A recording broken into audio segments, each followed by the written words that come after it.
I felt the responsibility that I was able to take willingly and just feel like I was respected and that like there's no better feeling Mm. than knowing that your wishes were respected and that everything went the way that it was supposed to go. Welcome to the Happy Home Birth Podcast, your source for positive natural childbirth stories and your community of support, education, and encouragement in all things home birth and motherhood. You're either for something or you're against it, right? Like you either love ultrasounds or you don't, or you want testing done or you don't, or gasp, there could be more to it than right or wrong. Hey there, happy home birthers, and welcome to episode 277 of the Happy Home Birth Podcast.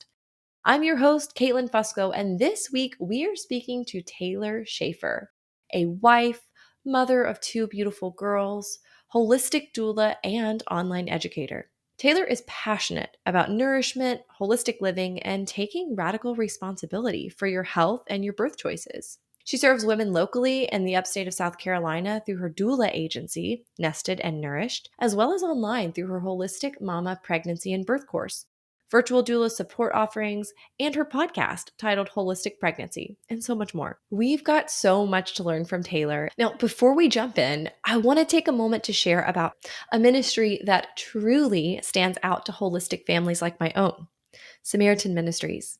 One of the many things that I love about Samaritan is that they share bills for medical needs that many insurance plans will not cover. Want to know a perfect example of this? Oh, I don't know. How about home birth? How many times have I heard mothers complain that their insurance won't touch their home birth bills? Not the case with Samaritan. It's such an incredible system built on Christ-like principles. I've got a link in the show notes where you can learn more. Fill out the form. Someone from Samaritan will reach out to provide more information. And as a thanks from me, you will receive the first module of Happy Home Birth Academy for free. All right, let's jump into this week's episode. Taylor, thank you so much for coming on the Happy Home Birth Podcast. Thanks for having me. I'm so excited to be here. I'm thrilled to have you. It's fun to have someone who's local, who I've met in person before. It just adds a little excitement to the conversation, just knowing some of your background and also seeing some of your story that you posted on social media recently. I'm like, oh, Yeah. it's going to be so fun to get a full, well-rounded view. So, would you mind starting by just introducing yourself and your family to the listeners? Yeah, my name's Taylor. I am here local to upstate South Carolina. I have a wonderful husband and two beautiful girls, one of which at the time of recording is 10 days old and on my chest right now. And we have been settled here for about 5 years and have just really fallen in love with the upstate. And I am a part of the local birth community, so I serve as a doula, I have served as a student midwife, and I also offer some online education. So it's just been really cool to be in this really, I guess, for lack of a better term, super crunchy community and very home birth friendly. It's been amazing to be surrounded by so many like-minded people here. It is. I mean, it really is just such a, I don't know, such a miraculous pocket of Yeah. like-minded people. Yeah, we had no idea when we moved here, and it's just been like such a pleasant surprise. Well, even just over the last, 8 years, just thinking back from when I had my first to now, the landscape is so different. There are Mhm. so many midwife options. There are so Yeah, many people who are interested in home birth. And I'm sure that COVID did a lot of that, where people were like, okay, well, we can't do this or that. So we've got to sure. pick. And, but it is incredible the way that this community has just exploded. So thank you for being a part of that. That's Of course. incredible. Yeah. And what I'd love to do is, so this is your second baby. Mhm. So really quickly, is there anything about your first birthing experience that you feel is really important for us to understand about this second birthing experience? Yes. So my first was very straightforward, thankfully. It was uncomplicated. I did have a home birth with my first. It was great. I had a different midwife, but I still had a great experience. I had some doubt though, and she got pretty close to 42 weeks and I really freaked out and I took castor oil. And thankfully my experience was smooth and I was pretty naive to what castor oil could do, but it just kind of reinforced this idea that it's almost like I didn't fully trust my body. I didn't fully trust that I could just make all my own decisions. I was like, well, if I, don't have this baby in the next few days, I have to go to the hospital. I have to be induced. I have to do this. I have to do this. And that was just like terrifying to me. And so now in hindsight, I realize like, no, actually, I wouldn't have had to go to the hospital. But, then you might risk like having to birth alone if your provider doesn't, want to attend after 42. So I put a lot of stock in my provider's opinions, which again, I had a great experience, but I really wish that I had taken more responsibility for what I really wanted. And I felt like not that my wishes weren't being respected or anything like that, but just that like, I was a first-time mom and that maybe I really didn't know what was best for me. And I just kind of had that feeling walking away from my birth of I could have really had a more autonomous birth at the end of the day. And I didn't. And so this time it was very important to me. I had a lot of talks with my midwife about like the things that I did and did not want during pregnancy and the things that I did and did not want for my birth. And it really all came down to autonomy and how much I just wanted to feel like everything was my choice, regardless of what happened. So that was really an important part of my first birth because it shaped, A, it brought me into birth work, and B, it shaped the way that I just perceive birth in general. And even for first-time moms, for clients, like I encourage them, like just because you haven't done this before doesn't mean you don't know how to do it. I think that was pretty pivotal for affecting my most recent birth experience. Oh man, I mean, those are such huge concepts to grasp and realize, and how powerful to know, like, and to be able to share this with your clients. That is incredible. However disappointing it is in your, from your perspective, but also to be able to provide that information for your clients. I'm Yeah, glad that you can take something that wasn't perfect and then use it for such good. right. So yeah, what a great way to be able to serve your own clients. Mhm. Okay, so let's talk about this pregnancy then. It's obvious that you knew you wanted to do things differently. You had Yeah. learned from this previous experience that you could take more responsibility. You could have true autonomy. What did that look like during pregnancy? So I will start by saying this pregnancy was very difficult, a lot more difficult and complicated than my first. And so I'm very grateful that this was my second and not my first because I think things would have looked a lot different had I not gone into it with this mindset of like, okay, less is more. Like, we don't need to do all of the things to intervene. So it started off very normal. I was actually like, wow, I'm so grateful I'm not sick. Nothing's wrong. Like, I feel great. And then, like, around 11 weeks, I just like everything hit the fan and I got really sick and I couldn't sleep at night. So I was exhausted. I was puking every day and I was like, what is going on?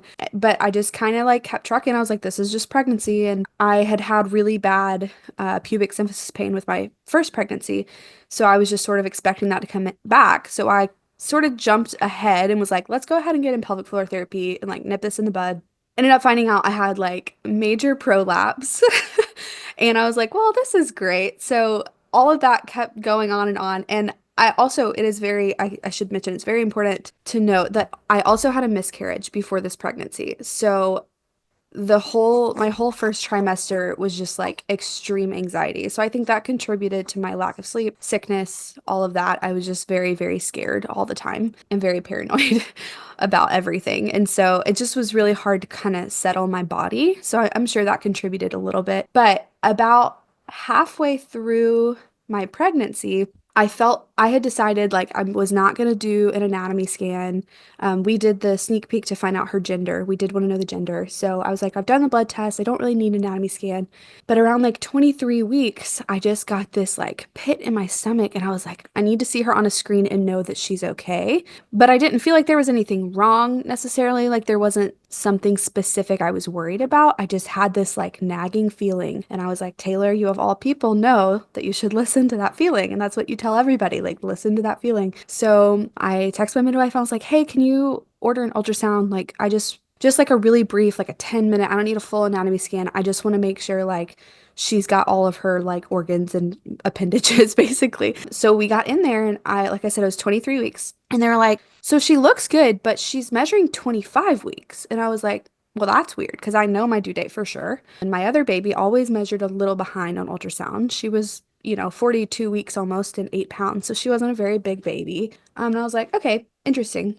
I'll just, take that with a grain of salt because we know ultrasounds aren't all that accurate. But I was like, it's still kind of early. So to be 2 weeks off, that's a lot. And so I was like, you know what? I had decided to do no prenatal testing, but I was like, I'm just gonna check my blood sugar at home, just to see if that maybe is a factor, but it's probably fine. So I checked my blood sugar after dinner one night. It was like 180, and I was like, oh, that's not normal.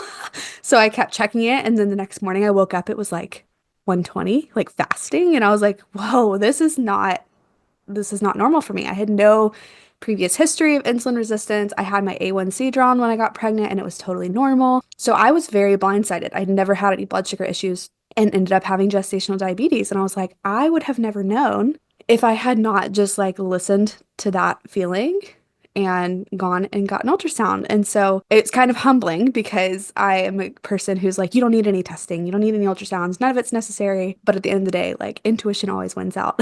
So yeah, I figured out really quick like that was an issue that I needed to address even though I wasn't having any symptoms of it. I did end up having symptoms afterwards, but in hindsight I think maybe that's why I was so sick for the first or really for the second trimester, when normally I would be done after the first trimester and feeling better. I was getting sicker, and so I really just like worked. I did a lot of research and to manage that holistically instead of there were a few times where I got really nervous and I was like, do I need insulin? Do I need to take metformin? Like my midwife was very grounding, very calming, and she was like, what do you think? Like, really, what do you think? Don't make these decisions out of fear. So that was really encouraging to have a provider who was like, this really is your decision, not mine. And so it really empowered me to do a lot more research on my own. And so I ended up managing that completely without medication. My A1C, actually, my third trimester was lower than my pre-pregnancy A1C, which is insane to me. I was like, wow, I'm so proud of myself.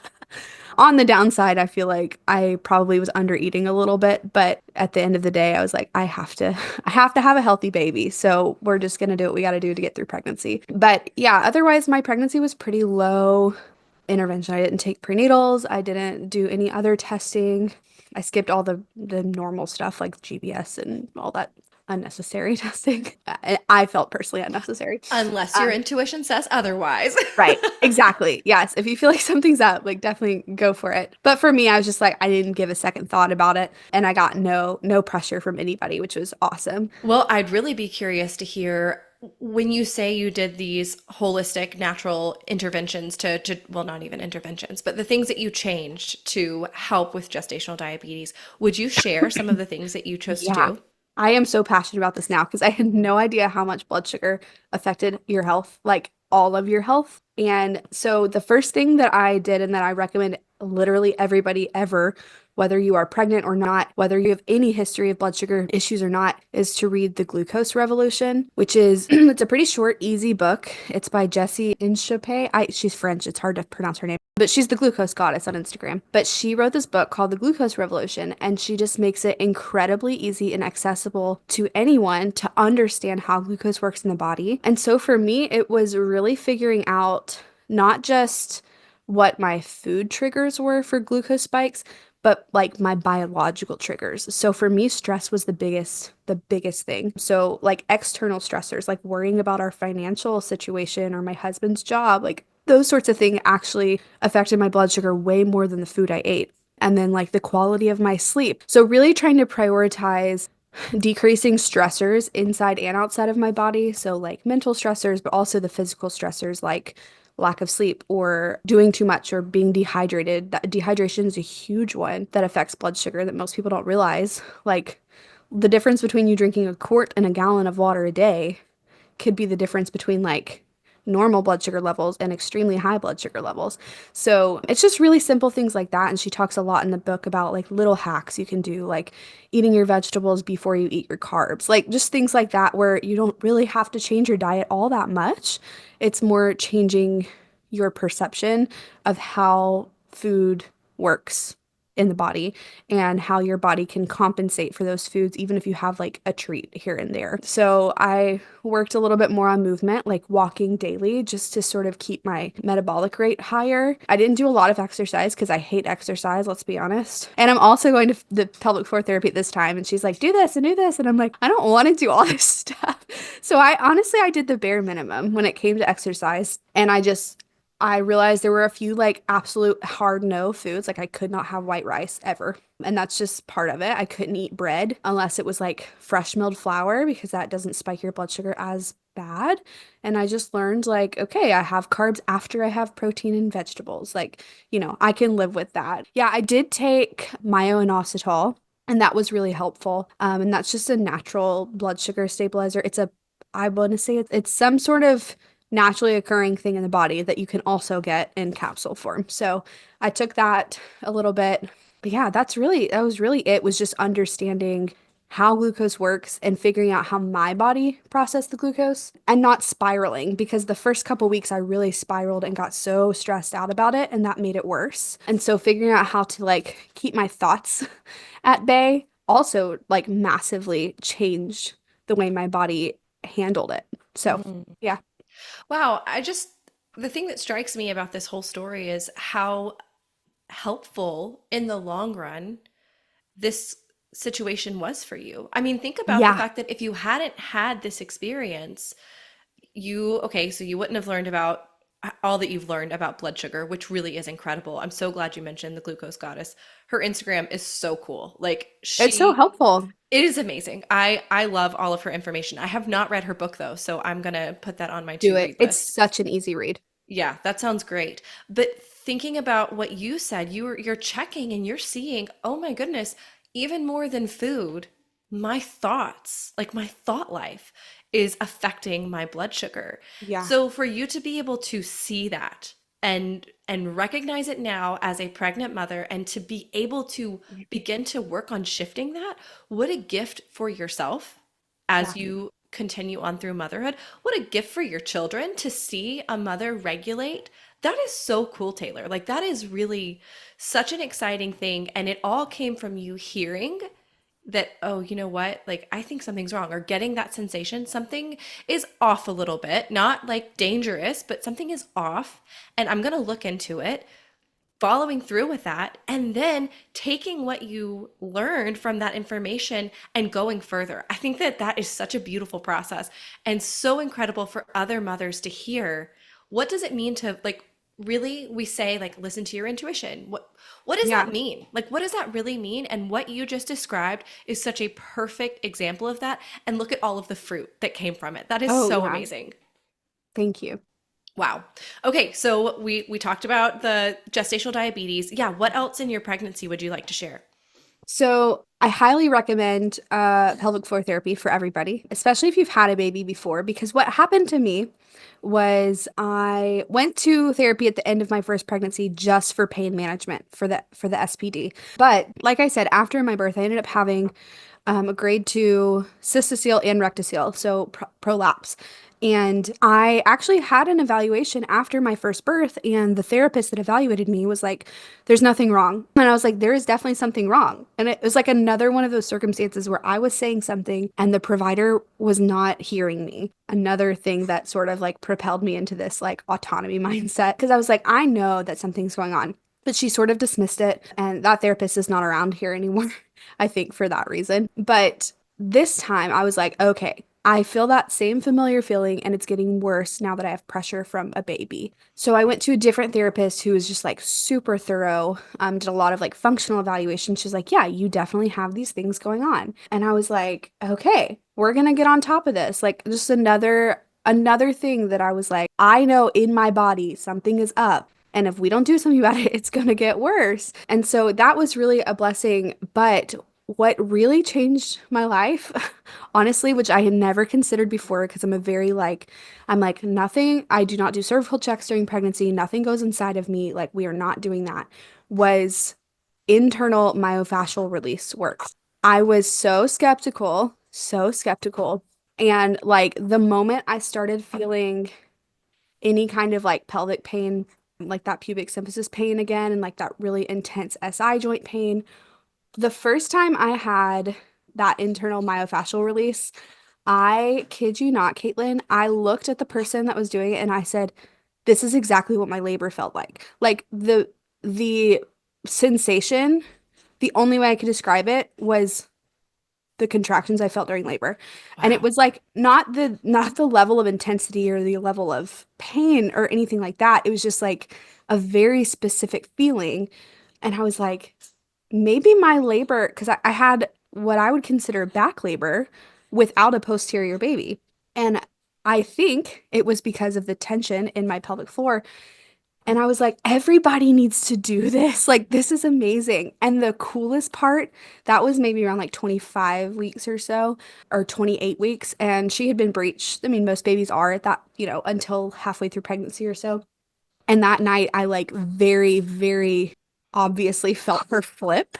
And I was like, wow, this, like, imagine how many people could turn their babies by doing myofascial release. Like, this is Absolutely. so cool. And I Wow. was so skeptical, but I was like, you know what? I'm just gonna give it a shot because I want to do something. And I never had any SPD, no pubic symphysis pain again in this Wow. pregnancy. It was amazing. Amazing. That is Yeah. incredible. And since you are local and there are a number of local people who listen to the podcast, I don't know if you would want to share who you saw and who your pelvic floor therapist was, Yeah. but you're So welcome I to. had the internal release done first by my midwife, actually, Yes. who's Carrie Awesome. Glenn with Rooted Birth. She's incredible. Highly recommend. And then for physical therapy, I saw Dr. Stephanie Daniel with Fortis Physical Therapy. And she's just been awesome, like super thorough and just, she doesn't just look at it as like a diagnostic situation. She's like, what changed from last week to this week? And then we adjust. And so that was really helpful because I did have a lot of changes, just like everybody during pregnancy. And you can't just stick to one like regimen for 6 weeks. Like it's got to change week to week. But she also offers the internal release as well. So yeah, I recommend both of them. Very, very exciting to know. And that there is somebody online, if you are looking in your area and you don't have anybody, I think her name is Lindsay Corsell. I think that's her name, but she has courses where you can like learn to do some of these releases yourself. I though have I've done that myself and it was much harder than I think what it would have been if I had had somebody doing the releases Yes. on herself, especially I, when you're pregnant and you've got that big belly. Like yeah. it's pretty hard. So if you can find somebody local and you're comfortable with something like that, wow, I think that is so great, Taylor. Totally. I attempted myself with a pelvic wand, like Yeah. in between for maintenance, and it just is not the same as Yeah, somebody else who's really trained in it and can like feel the fascia moving. I'm like, yeah, it's priceless, honestly. that's incredible. I'm so glad to hear that that was your experience and that there are people locally that can provide that for us upstate South Carolina people. Yeah. But if you're not Yes. here, there are other options, I'm sure. Yeah, and Um, sometimes you just gotta ask because neither of those people publicly advertise that. So you're not gonna find them in a Google search. So yeah, but I highly recommend either of them if awesome. you're local. Amazing. Awesome. Okay, so we've got the gestational diabetes, we've got the pelvic floor. Both of these things, incredible growth experiences for you, like something negative being turned into something really empowering. How cool is Yeah. that? What is this? Is this a theme? Um, Yeah, so, right? so is there anything else that happened like this? So the end of my pregnancy, honestly, Caitlin was like hell on earth. It was so hard. And like I just couldn't wrap my brain around why all of these things kept happening. So for one, I started noticing like swelling in my feet and my legs. But like at 30 weeks. And I was like, what? This feels early. Like I remember this at the end, like that's pretty normal, for like 40 weeks or so. But I was like, this feels really early. And so it just kept getting worse. Like it just wouldn't go away ever. So by like 35 weeks, I'm having to spend several hours a day on my back with my legs up the wall or like inverted just to because it was so painful because my legs were so swollen that my skin like couldn't you couldn't touch it. I couldn't wear socks, I couldn't wear shoes. It was so painful, but I was like, you know what? My blood pressure's fine, everything's fine, so I'm not going to worry.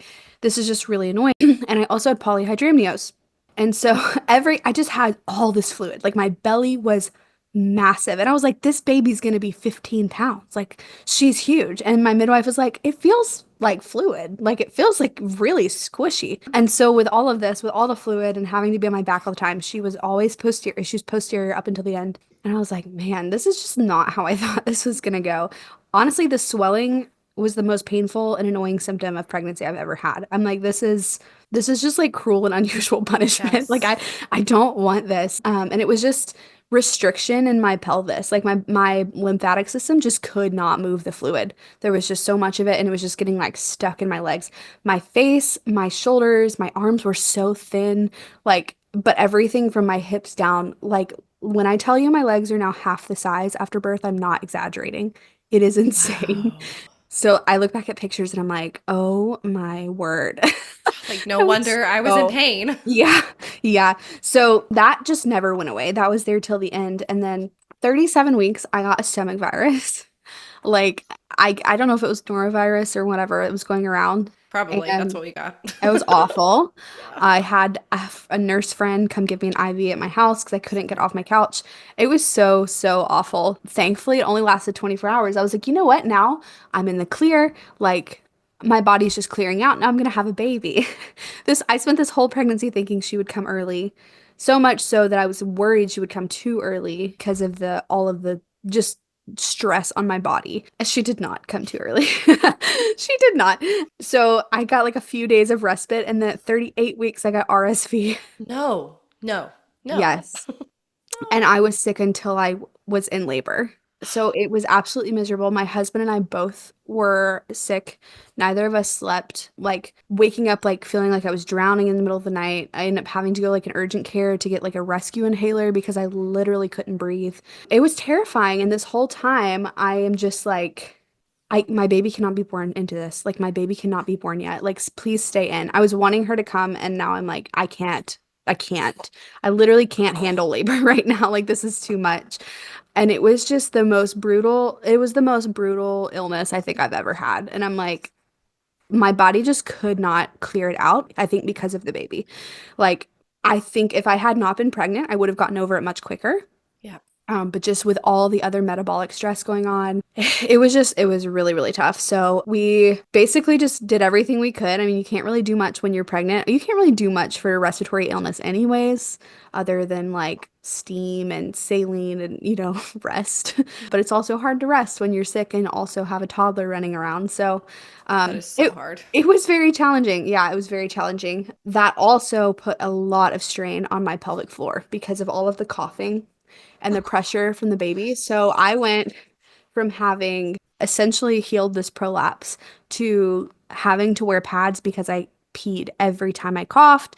And my belly was so sore. I ended up like extremely, we realized after the birth, like extremely emphasizing my diastasis. Like everything just in 2 weeks, like destroyed my body. And I was like, wow. I didn't know so much could happen in such a short amount of time, but Mm, it's just all of the pressure from the baby, the fluid, and like the extreme coughing fits on top of it just made it so, so hard. It was really like that right up until the end, until I went into labor. So, wow. Wow, yeah. gosh.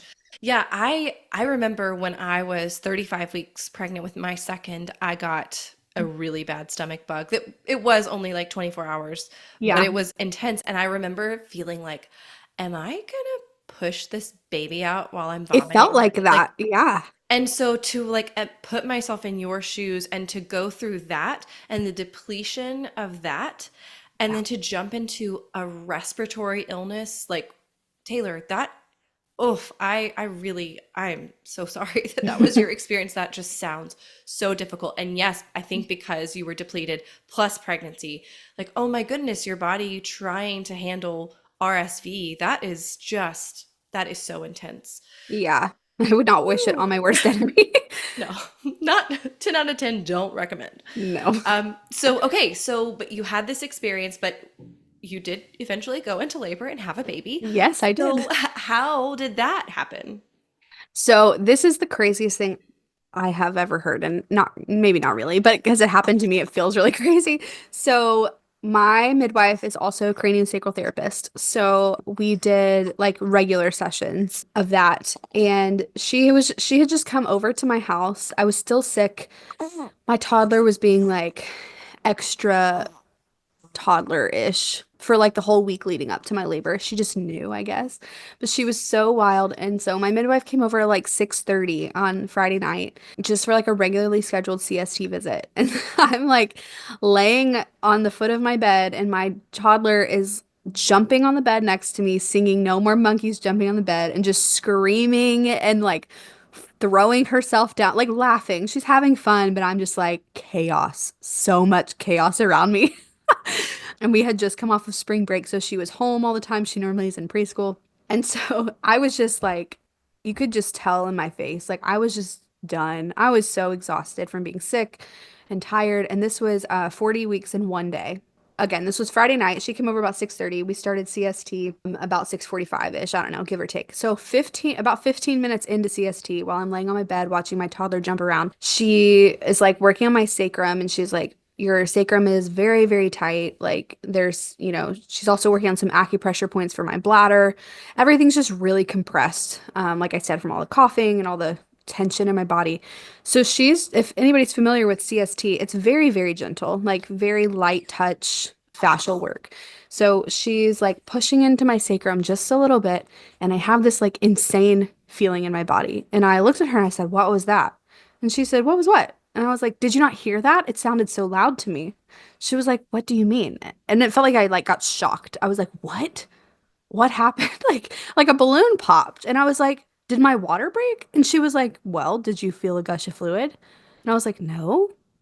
So that's weird. So then I started second guessing and I was like, "Oh my God, did something just rupture in my body? Like, am I having a placental abruption?" I started like freaking out, just going down the line of worst case scenarios. And I rolled over, had this giant gush of fluid, and was like, "Well, my water just broke. I'm gonna get up and go to the bathroom now." And I went and like immediately was like, "Is it blood?" Like my brain just, I was just, this whole pregnancy had just been so stressed about everything. And I was like, this is not how I wanted labor to begin. So I confirmed like it was just fluid and it was fine. It was clear. Like everything was safe. Like we were all good. But I just started like shaking. I was like, I am, what is this feeling? And Carrie was like, "It's adrenaline."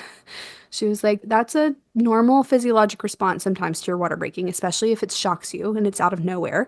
You're not in labor. You weren't expecting this. That's normal for you to feel this way." And I was like, "Okay, well, I'm freaking out."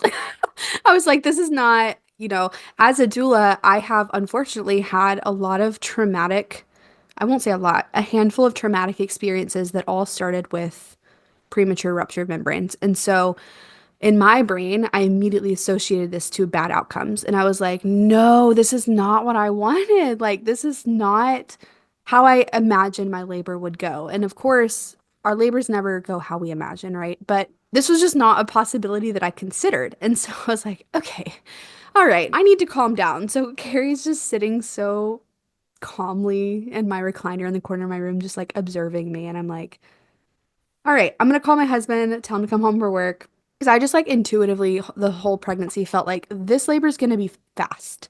Like it's gonna be quick. My first was 8 hours. Granted, I took castor oil.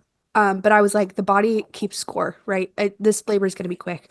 I called my husband to come home from work, and he was like, "Actually, this is perfect timing. I just wrapped up. Like, I have nothing else to do. Like, this could not have been a better time." And I was like, "Perfect, great," because his job is he works in the car industry, and it was the weekend, and that's their busiest time and approaching the end of the month. So we were kind of stressed about like when I went into labor, whether or not he was even going to be able to take off work. And so it really was just like divine timing that worked out. And it was a Friday night. So I was able to call my mom to come keep my toddler for the weekend. So all of this just kind of, even though it wasn't the timing that I really desired, it really was perfect. And so I went and packed a little bag for my daughter. Because at this point, I'm still not having contractions. My water's just broken, and I'm like, "All right, what do we do now?" Like, I'm in like prep mode. And so I packed a little bag for her, and I just like looked at her and I was like, I need a minute with you. And so I was like, let's read a book. And I sat down with her and we just read a book together. And I just like hugged her and kissed her and told her how much I loved her and that she would always be my baby and how much I was going to miss her and all this stuff. And I just started weeping. Like, uncontrollable crying. I could not stop crying just because I just felt this immense like grief over like her not being my only baby anymore. And I think it's really important for listeners to know that like that's such a natural feeling and that I really encourage you to lean into that because Yes. right after that I had a huge gush of fluid and my contractions started. Wow. It's like my body just needed me to let go of Mhm. all of these preconceived notions of basically control, like things I was trying to control. I did that. My mom came over. She picked her up. My husband got home. So it was about like 8 o'clock when all of that happened. Like he was home, she was gone, the house was quiet. So around like 8 o'clock, I went downstairs and he had picked up like Chick-fil-A. I was like, this isn't the best thing for me to eat right now, but you know what? I just need some protein because this might be a long night. So I'm like, I eat one chicken nugget and I'm like, ew, I don't want this. I mean, I usually love Chick-fil-A, so it's not the Chick-fil-A. It was just like my body was like, no, we're not doing this right now, especially after being sick. So I'm just kind of like rocking back and forth in the kitchen, talking to him, like trying to be distracted. And then I realized oh, I'm having contractions like regularly now. And I looked at the clock and it was like 8:01, and then it was like 8:04, and it was like 8:07. I was like, okay, these are kind of close together. And they weren't like painful or anything like that, but I was starting to notice the beginning and the end, and I was like, well, I guess I'm actually having a baby tonight. All right, we should get everything ready. Like my midwife's still here. She's like, let's just wait till things calm down and we can see if you want me to stay or not. I was like, okay. I'm really glad she was here when my water broke because she really talked me down. Like I was really, really panicking. So I came back upstairs and I just like stood with her for a second and cried. And I was like, I am so scared right now. Like I don't know what's going to happen to me and I've never been scared of labor. I was not even scared of my first labor, and I've been so excited for this day. Why do I feel like this? Why do I feel so scared? And she was like, everything is going to be fine. Your baby's going to come. And I was like, okay, you think so? Like, are you sure it's going to happen? Like, all right. And so I just was like, okay, I don't think I want you to go very far because I don't know how fast this is going to go.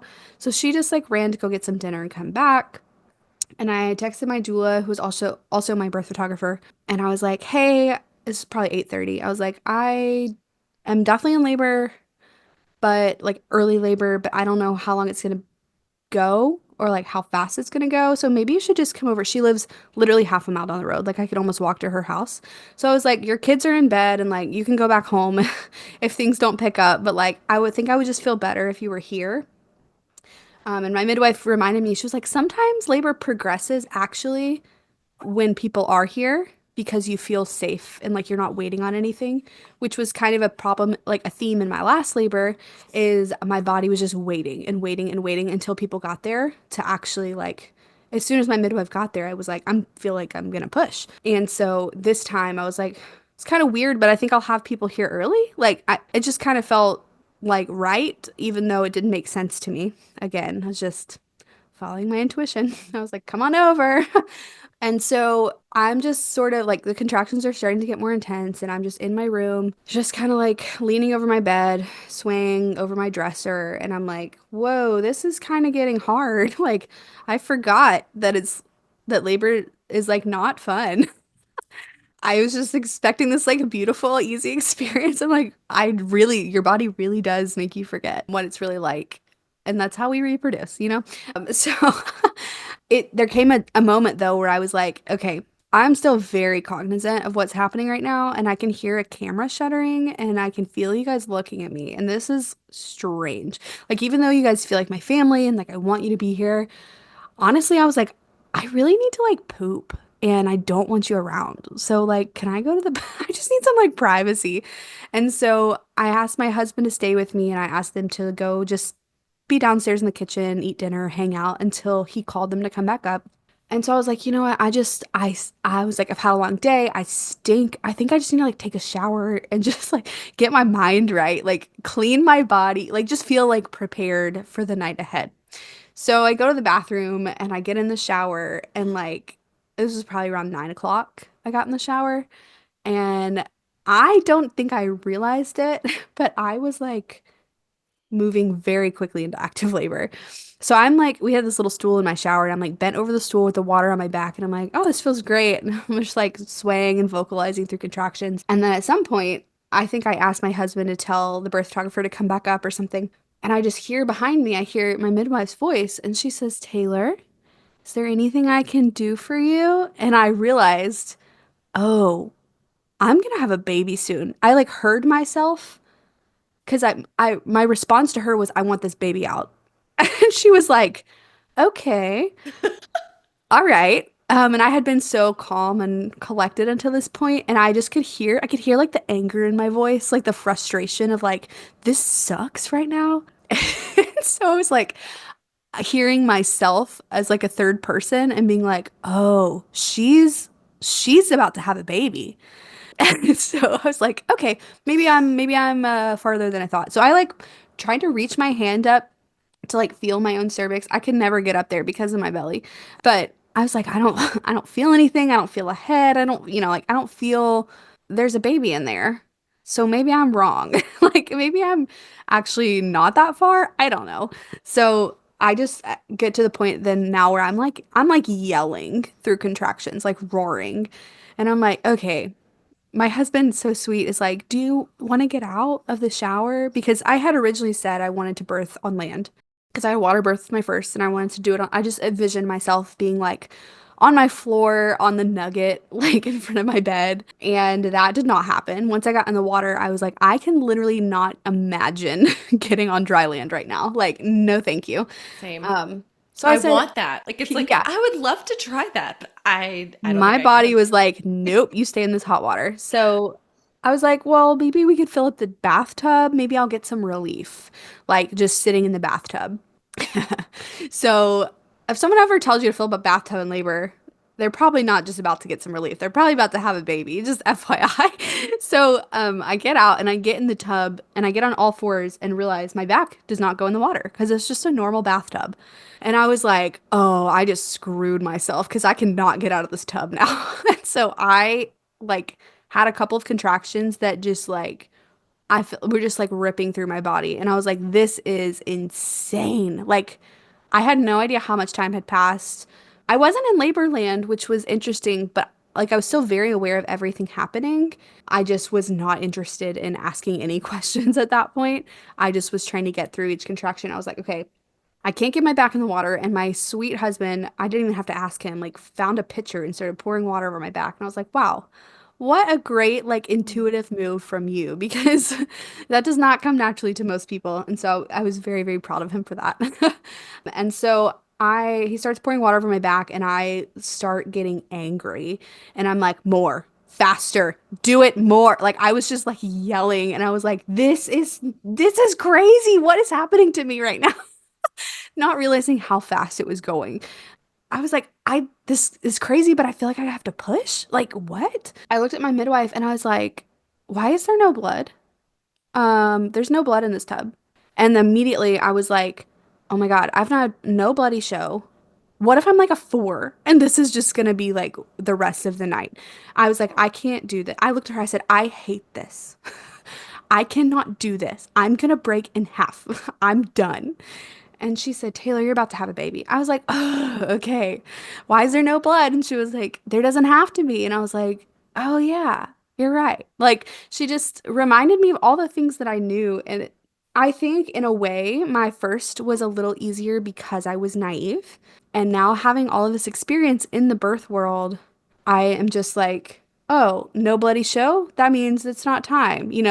This is happening, then that means we're at this point in labor. And it's like, just time and time again, I am surprised by birth and the process and how there is no rules. Like Right. there is no rhythm, there is no specific protocol of how birth is going to go. So I was like, all right, I feel kind of pushy, and so I like tried pushing on one contraction. I was like, oh, this doesn't feel right. Like something feels wrong. I'm like not getting any momentum. I don't like I've done this before and it wasn't this hard. So I realized my legs, like I couldn't I couldn't get my knees far apart because I was in this little narrow tub. And so I was like, okay, maybe I'll need to put a leg up. So I put a leg up and I was like, oh, yeah, okay, this is what I needed to do. Like, I just need some space in my pelvis, right? And then I was like, actually, I think I need the other leg up. And so I put the other leg up and immediately the fetal ejection reflex kicked in. Wow. And I was like, whoa, okay, this baby's being born. I said, all right, she just dropped down and is turning and I can feel her. Like, she's coming now. And so this was like 10:15. She starts descending and I just intuitively just start like panting because I'm like, I can feel the ring of fire. I can feel her stretching. Like I can feel everything, which was also different from my first. I was so in labor land that I had no idea what was happening. I didn't know she was born. My midwife was like, she's out. You can pick her up. I was like, what? And so this one, I was like telling them what was happening. And I was like, I had told them, ahead of time, like, I don't want anybody near me except for my husband. I'm going to catch this baby. I'm going to call the shots. Like, I didn't even want any monitoring. I was like, I don't want anything. And at some point I said, my back. And my midwife was like, would you like some counter pressure? And I was like, yes. And after the birth, she's so sweet. She was like, I know you said you didn't want to be touched and I gave you some counter pressure. Is that okay? I said, yes, I asked you for it. Like I did want it, but thank you for like remembering that and being so aware of my wishes and respecting my autonomy. Like that means so much to me. And so the fetal ejection reflex kicks in and I'm just like panting and she's coming out and I'm like, all right, she's crowning. I'm like, all right, her head's out. Can you confirm her head is all the way out? Because in the last birth, I remember my midwife being like, all right, we got to get her chin out. Like her head didn't come all the way out. And I was like, oh, okay. And then so I was like, well, her head's out. The hard part's over. Thinking, I'll just have one more push and her body will come out. And that did not happen. I was like, oh, well, this is harder than I expected. So my body just starts bearing down again, like uncontrollably, and her body's not coming. And I freaked out for just half a second. And I looked back at my midwife and I was like, why is she not coming out? Because I was like, oh my God, I do not want to have to handle a shoulder dystocia right now. Like, this is not in my plans. Like, thinking this whole time she's gonna be like 7 pounds. Like, thinking she's this tiny baby. Like, what's the big deal? Carrie was just like, she's fine. She already turned. And I was like, okay, that's all I needed to know. She's doing her job. My body's just trying to slow it down because this was really, really fast. And so one more contraction, my body started pushing again. She came out. I picked her up, pulled her up to my chest, and just like intuitively started stimulating her and flipped her over to do some like postural drainage and just started talking to her. And she let out a big cry. And I was like, okay, we're all good. Like everything's done. Little did I know her chest was a full inch bigger than her head. Oh, baby. And I was like, yeah, her chest was like almost 15 inches. And I'm Oh like, my word. how did I pulled her up and the student was like, Taylor, that's a big baby. And I said, really? And I looked down at her and I was like, whoa, she's massive. She's got to be 10 and a half pounds, which is crazy because my first was not. And I was thinking like, I had my blood sugar under control. Like she's going to be totally normal size. Like I just have all this fluid and I guess the fluid masked the baby because she was massive in there. She was perfectly fine. There was no issues. My active labor was like an hour, hour and a half long. So it just felt really jarring. Like even though I really did pray for a fast labor. My whole pregnancy, I prayed for a fast, uncomplicated labor. And I'm glad that I had it because I don't think I, after that illness, could have handled a marathon labor. It would have just been either miserable or it would have transferred, and either one is not great. So I handled labor just fine because it was pretty quick. But afterwards, because I was so aware of everything, it made it very hard to settle my body. So I had just like high adrenaline. Like I didn't really have that big oxytocin high because I felt like it was clouded by the adrenaline. I was shaking and I couldn't stand up straight because my ribs hurt so bad from like all of the pressure that had been like built up, and I like couldn't take a deep breath because my lungs couldn't expand. It was just like very uncomfortable immediate postpartum. I was expecting all this relief and I didn't, it's not there. Like what's going Mm. on? And so my midwife and the student like immediately started like my midwife like hugged me and rubbed like St. John's wort oil on my chest and did like a myofascial like a myofascial like rib release and diaphragm release like right there in my bathroom, just like helping me be comfortable and just assuring me like everything's fine, you're doing great, like let's just get you to the bed. And I I was like, get this placenta out of me. I had forgotten. I told her, I was like, nobody touch the cord, nobody touch the placenta. I'll do my own cord traction. I'm gonna use, I'm just gonna get the placenta out myself. Nobody touch me. And then I was like, Carrie, get it out. Get it out. I was like, the cramping, I cannot handle all of this happening at one time.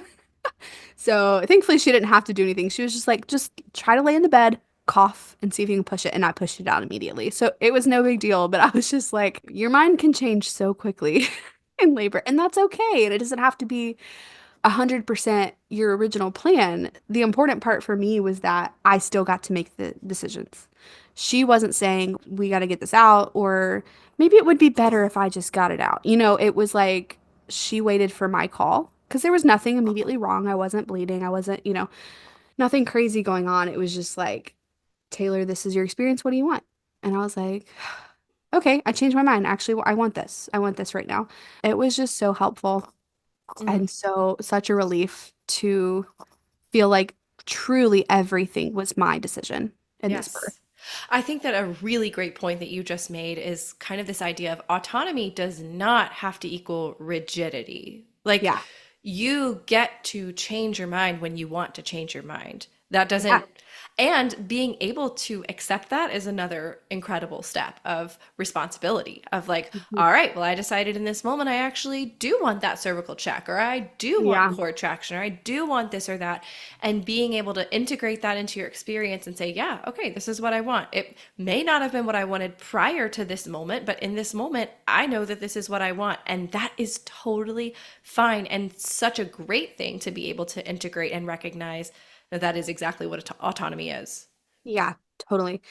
I want to remind people because I used to be I think this is common for people who are early in birth work or really just fired up about birth and home birth and autonomous birth is like, you absolutely can birth freely without free birthing. In the beginning of my labor, I remember saying to my husband, who would want to do this alone? Like, I get it, some people do, but like totally. I mean, I could if nobody made it, I could have done it with my husband. It would be just fine. But I was like, I hate that people feel like their only option when their only option is to do it alone because they don't have someone who's supportive to be there to, just to like hold their hand and tell them they're doing a good job. Like I don't feel like I could free birth, not because I'm not capable, but because I just want somebody to be like, you're doing so great. Like, that's not my husband, because I know he thinks that, but I want a third party to be like, yeah, no, you're doing great. Like, and so we sort of get this mindset that like all doctors are bad, or, this midwife wants me to do this, and this is the protocol and whatever. And I just want to remind everybody, like, you can still have the birth you want. You might have to fight a little bit harder prenatally to really make sure your wishes are clear. But it's okay to like repeat 18 times, like, this is what I want, or this is what I don't want. And you can absolutely still get the birth you want, even if you have a whole birth team. Like, I had 4 people there that I chose to be there. And I said, don't any of you talk to me or touch me. I just want you here. Like, especially for the postpartum. That's really why I wanted them there, was for the postpartum care. And it just was so amazing to me that I could have a room full of people and no one said a word. And no one suggested anything to me. No one said, you should try this. It was just like a reverence for birth. Like, they were just there. And if I wanted them, I could ask for help, but I didn't have to. And I didn't feel like anything was expected of me. And so a lot of that came from the work I did prenatally to really research my options and to choose my team and to just make it somewhat uncomfortably clear what I wanted. I literally wrote it in a note on my phone and shared it and was like, I know this sounds kind of like maybe harsh or kind of blunt, but like if I don't say it, it won't get said. And so just another example of taking responsibility really looks like. Hmm. Yes. I hear several things that you've kind of mentioned in this that I think are really critical.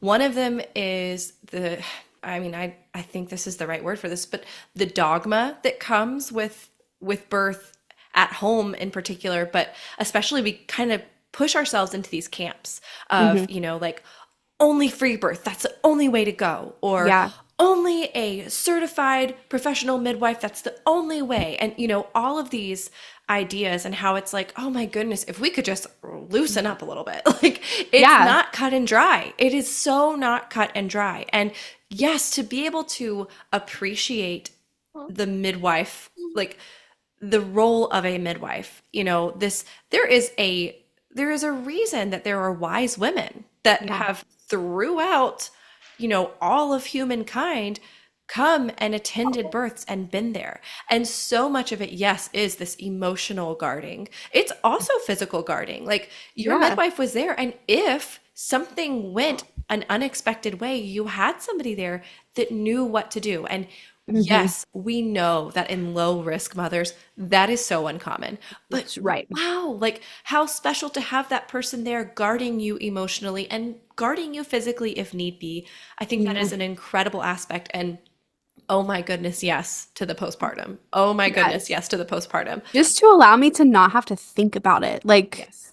to not be in my thinking brain when something is like all I had to do was look at her and get some reassurance and then I could just chill. I didn't have to like assess everything myself. Could I have? Yeah, sure. I have the training, Yeah. but that doesn't mean I should, that I should have to or that I wanted That to. you want So, to. Yes, and here we come all the way back to intuition again. Like, all the way back. And I know that in different areas of the country, in different little pockets, things are harder. You some moms may have to make really hard decisions yeah. because of the lack of care providers and the lack of quality care providers who are willing to trust mothers and to trust birth until there is clear reason to intervene. Like, it is hard to find those It is really hard. perfect, like, understanding, compassionate care providers. That's tough.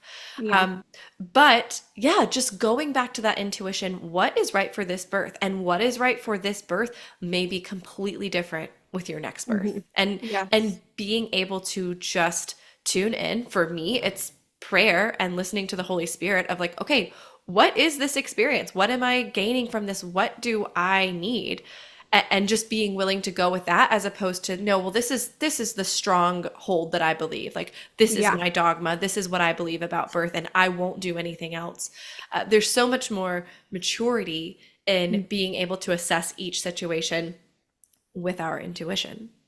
Totally. And I want to make one more point, Caitlin, that at the end of my pregnancy, the last like week or two, my blood pressure started to creep up a little bit. And then I was a little bit nervous and I was like, hmm. So I was checking in at home and then I had my midwife check it with her manual cuff just to see like what it really was. And it wasn't concerning, but it was like borderline. It was high for me. And I was like, okay, I have gestational diabetes. My blood pressure is getting high. Like all of these signs in a normal realm of care would point to induction.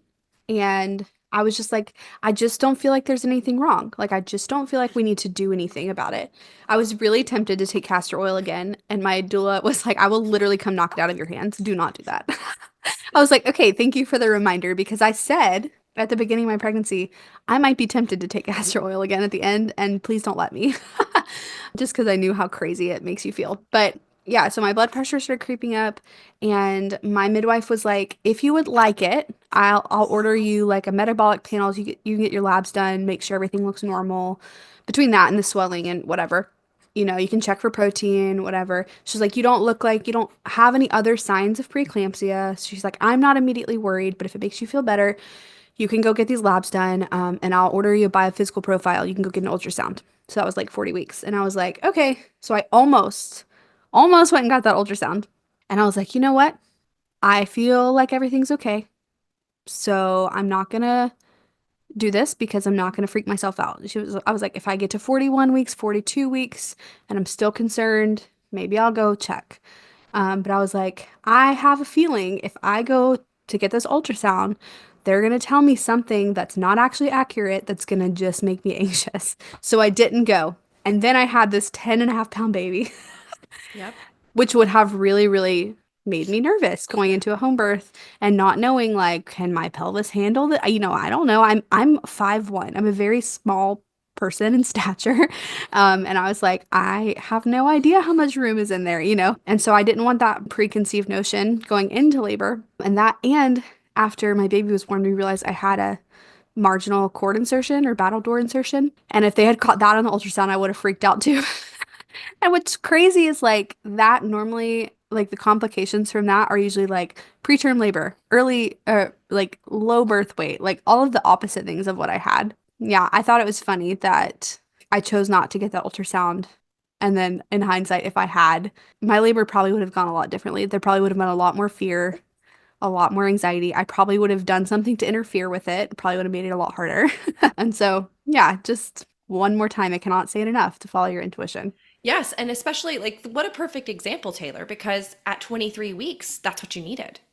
Yeah. And then at 40, that was the opposite choice, you know, and but it wasn't based on like, oh, all ultrasounds are good or all ultrasounds are Right. bad. It's no, guys, it's about each individual situation. Like, Yep. it is about learning to be in tune with our bodies. And I know for some of the listeners out there, you might be feeling like, but I can't. But that's not me. I don't understand. And I am here to tell you it is you. It is. I know there are so many outside things vying for our attention, making it difficult to connect, but there are ways. So I think that at the end of the episode, I'll kind of jump into that a little bit more in the episode roundup. But wow, Taylor, what a beautiful example. Like so many times throughout this birthing experience, throughout your pregnancy, just again and again, recognizing that deep connection to your intuition and how that served you and your baby so well. Incredible. Thank you. Yeah. Okay. So your birth story was so beautiful and so amazing, even in the midst of so much difficulty. Like, it was not like, oh, it was just like a bright, sunny, wonderful, easy event. Like, no, No. there was a lot going on. Yeah. But still, like, I think that recognizing that like a quote happy home birth comes in so many forms, and Yeah. gosh, what you gleaned from this, it seems to me, and I'd love to hear your perspective, but it seems to me that you did just like level up on the wisdom. Like, you just leveled up so much with intuition and all of these things, and that's got to feel pretty good.